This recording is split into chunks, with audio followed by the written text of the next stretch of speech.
just over 2 hours west of the Twin Cities. We feel very protective of what we have in our small town. There are signs of change in Clara City. People felt so strongly one way or the other. The outline of an emblem showing where the police department used to operate at the city office building. Well, I think what happened here is happening in a lot of places. Steve Jones became the Clara City administrator in 2020. Yeah, I think that's one option. Part of a career spanning more than 30 years. When he got here, a police chief, a full-time officer, and a part-time officer were responsible for patrolling this tight-knit community of about 1,400 people. The police department was struggling finding employees. In the last 3 or 4 years, he says the department started facing challenges retaining and recruiting officers. What would happen is, one, it was hard to find them anyway. Once we got applicants, if they got their foot in the door and got a little bit of under their belt, they either figured out they didn't want to do it, and that happens in a new job, or once they found out they liked it, it was pretty easy to move on because there's a lot of openings in a lot of cities. The department, he says, was seeing turnover every month. Last spring was the tipping point. The police chief resigned. And the decision was made that we just need to go a different route, at least try it.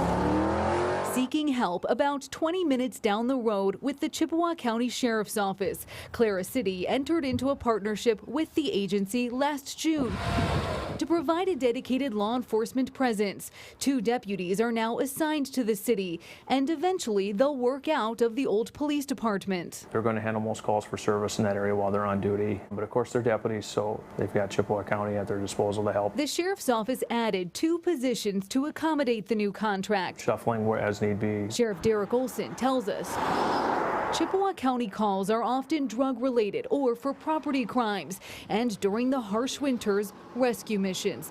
Clara City now represents about 1/5 of the Sheriff's Office's call volume. We haven't had a history of a contract like this in our county before. I've told the guys it's definitely going to be a learning curve.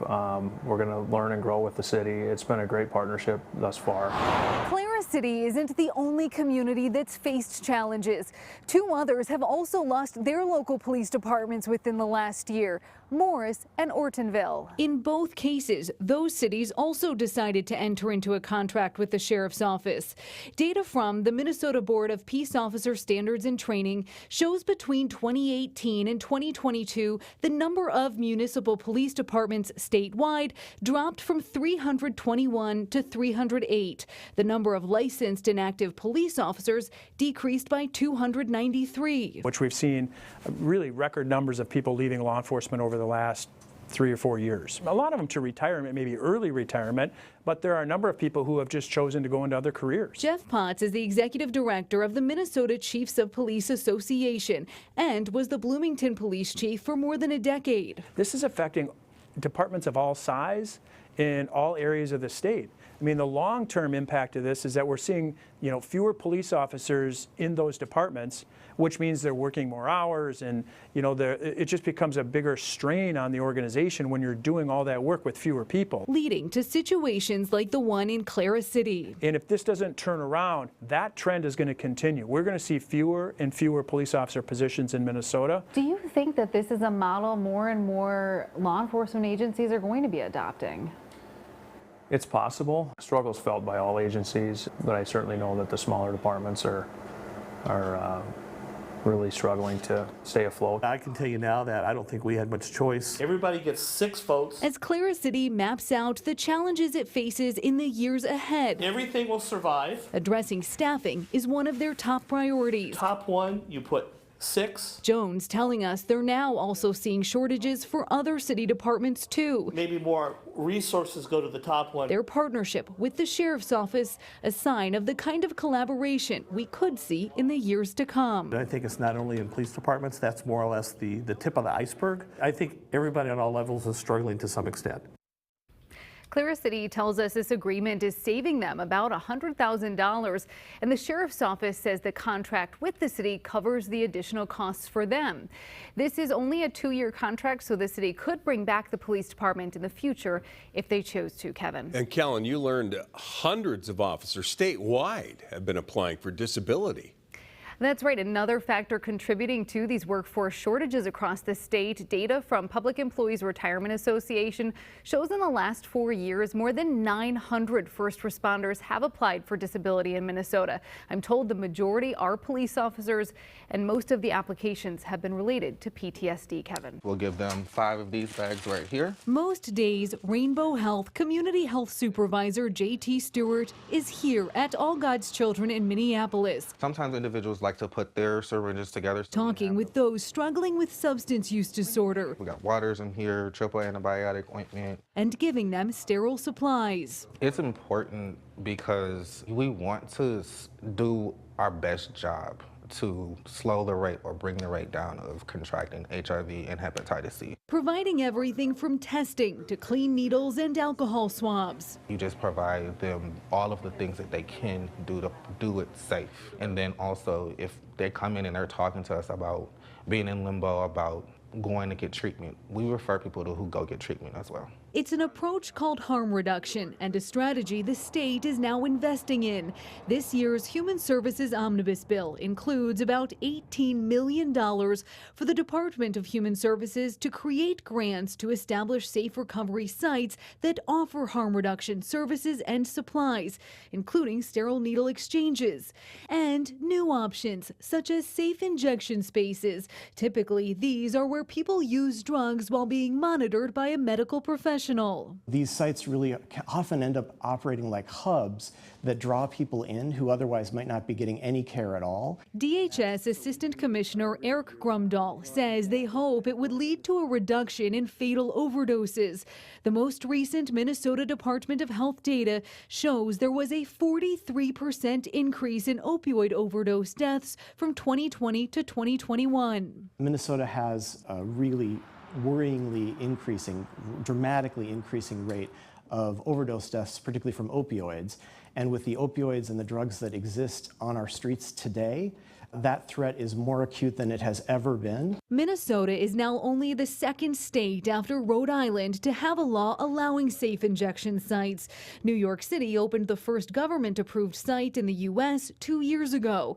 While opponents in other places have argued it could promote drug use and question the legality, there has been support in the medical community. It's been used in other parts of the world to some great effect. The American Medical Association wrote in 2020 there were more than 120 supervised consumption sites globally, and, quote, at facilities operating worldwide, not a single overdose death has been reported.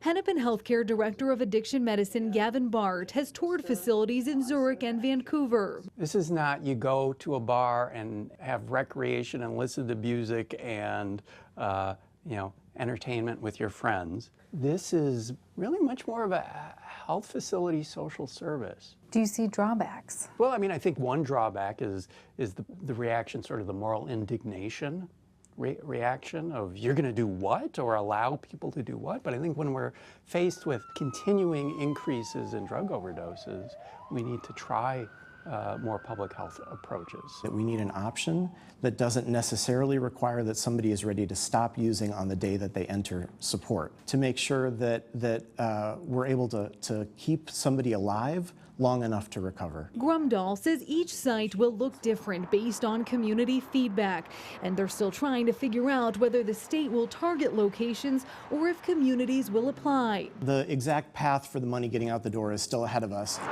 At this Minneapolis church, there continues to be demand. This year alone, we're close to 70,000 syringes out into the community, and roughly around 450 individuals have come in for our services. Stewart welcomes the idea of safe injection sites, but says community engagement will be an important next step. The fact that they are doing it here is super, super exciting, because you will eliminate so much of that stigma that comes with injecting drugs and stuff like that, but also creating a safe haven for those individuals so they can get connected to more resources.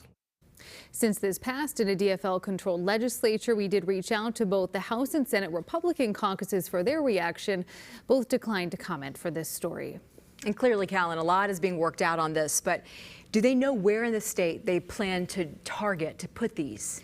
The assistant DHS commissioner we talked to said they want to develop tools that can be applied statewide, explaining problematic drug use affects both rural and urban areas across Minnesota. But the safe recovery spaces may look different in different communities. Again, the state really emphasized there will be extensive community engagement process to figure that out.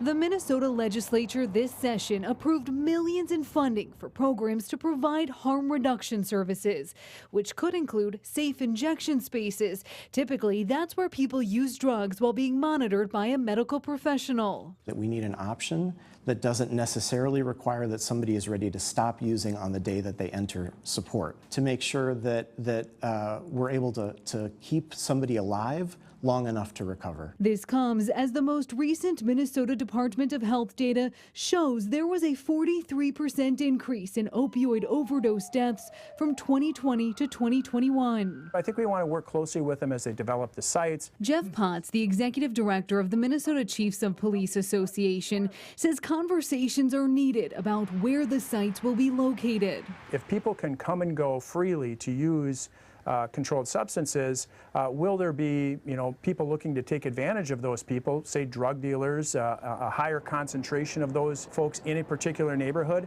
And there are questions about how the sites will work. What if there's some kind of an incident or situation inside where there's violence? Is law enforcement going to be allowed or welcome to come address that situation? Right now we have a lot of questions and not many answers about how it's going to work. The State Department of Human Services says there will be extensive community engagement as the process moves forward. But it's also unclear how the federal government will respond.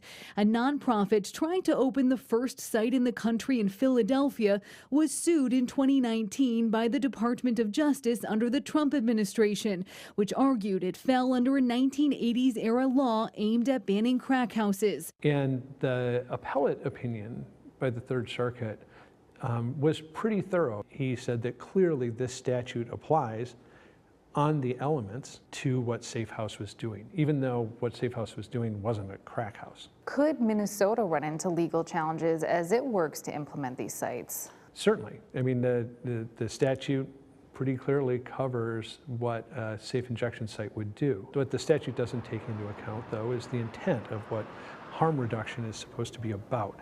And so the question becomes, will the Department of Justice prosecute people who open safe injection sites? And that's an open question right now. That was Mark Osler, a University of St. Thomas law professor who is set to join the Hennepin County Attorney's Office soon. It's worth noting, after the decision in Philadelphia, sites opened in New York City 2 years ago and have been allowed to operate.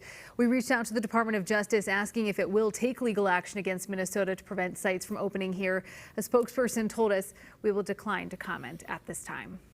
At this old farmhouse in Grant, there's inspiration everywhere. It's perfect on the outside and it's really good on the inside also. Inside, you can't beat this wallpaper, it's just to die for. Setting the scene for part of the movie Marmalade. You would have to pay people a lot of money to make a farmhouse look like this. Ann Haley, with decades of industry experience, scouting out this location for the upcoming film. They fell in love with this. From the historic rooms to the fields outside, this property will be featured throughout the signature film production, which spent weeks shooting across the state. I mean, this is actually going to be a postcard for Minnesota, because we shot at the General Store in Marine on St. Croix. We were in Taylor's Falls at the drive-in.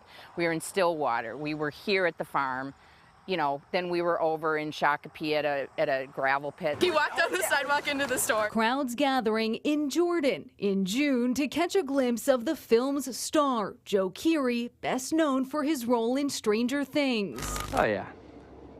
Yeah, this'll do. So I do think that, for out of the gate, it's a small movie, but it's going to be a good movie. It's one of the first projects approved under the state's new film production tax credit program, which Haley views as a chance to rebuild the once vibrant industry in Minnesota.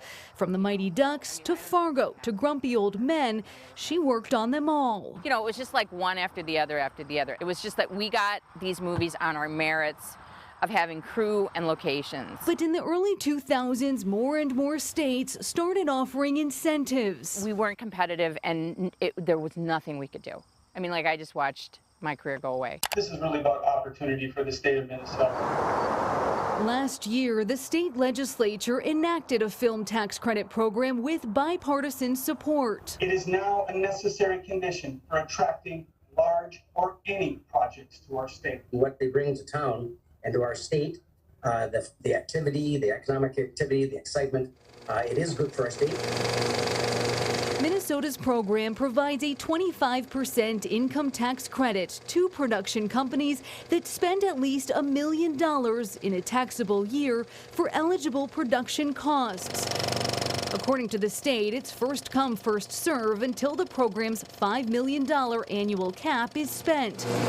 2 TV series, a Mattel commercial package, and 3 films are now in various stages of production. It provides jobs. It gets people talking about the Twin Cities. At the Women's Club of Minneapolis, Kevin Winge welcomed the Marmalade Cruise in July. They hung art that was specific to the film and the scene that they were shooting. Retracing the star's steps with us. This is the room where much of the filming that took place when the Marmalade crew was here. A team of about 35, he says, reimagined this room. Everything looked very different. Even though they filmed here for less than a day. They're all spending money in the neighborhood. They're going to Dunn Brothers around the corner and getting coffee, and they're calling out for food. They're using Uber. They're using Lyft drivers. Also renting this space and creating a conversation after the pandemic kept people apart. The club was closed for 1.5 years, like so many other places around the world. So the added value for us is that we're able to show that the Women's Club is back and we're functioning. So it's nice to welcome folks back. People that did Marmalade, they're thinking about bringing another movie in. So again, it will start over and over again, and people will come here because people want to come here. It gets people out, and you know, it's really goodwill. It's really goodwill for the state. The State Department of Employment and Economic Development says the 6 projects approved so far represent more than $10 million in proposed spending here in the state. Marmalade accounting for nearly $2 million of that. Only production companies can apply for the tax credit, and one of the requirements is that they employ as many Minnesotans as they can.